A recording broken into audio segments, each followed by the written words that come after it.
काल काय मी जे सांगितलंय अगदी तसंच कर. मायाच्या डोक्यात जे काय भरवायचंय ते मी भरवलंय. आता तुला तुझं काम पार पाडायचंय. हो, आता कसलीही चूक होणार नाही. ठीक आहे, जा लवकर. माया यावेळेला बाहेर पडते. जे काय सांगितले ते अगदी नीट कर आणि काळजी घे. मागून जा.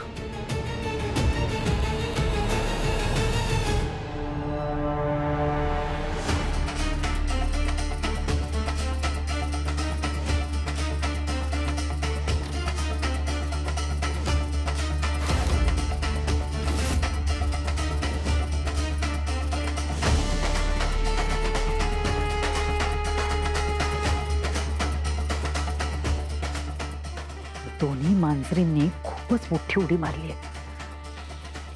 दिवसेंदिवस त्यांची हिंमत वाढतच चालली आहे. मला मीराचं बाळ हवंय म्हणून, नाहीतर तिला कधीच संपवलं असतं आणि या दोघींची जोडी सुद्धा नष्ट केली असती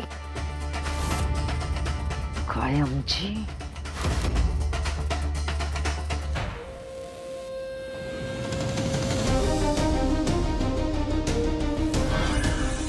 मीरा, काय झालंय? ताई, अगं सगळं एकाच वेळी घडतंय. मी काय काय सांभाळू ना हेच कळत नाहीये मला.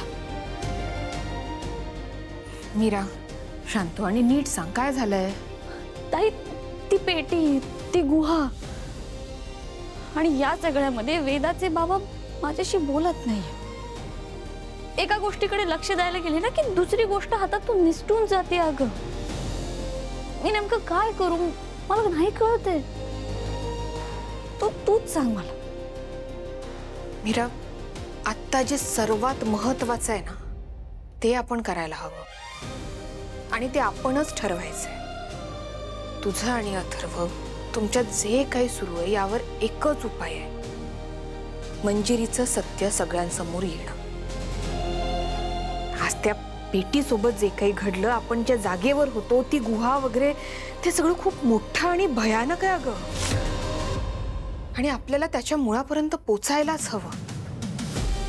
मीरा, मला ना आता असं सतत वाटायला लागलंय, म्हणजे माझी हळूहळू खात्री पटत चालली आहे की मंजिरीचं खरं रूप आपण कल्पना करतोय त्यापेक्षाही खूप भयंकर असणार आहे. हो ताई, तुझं बरोबर आहे.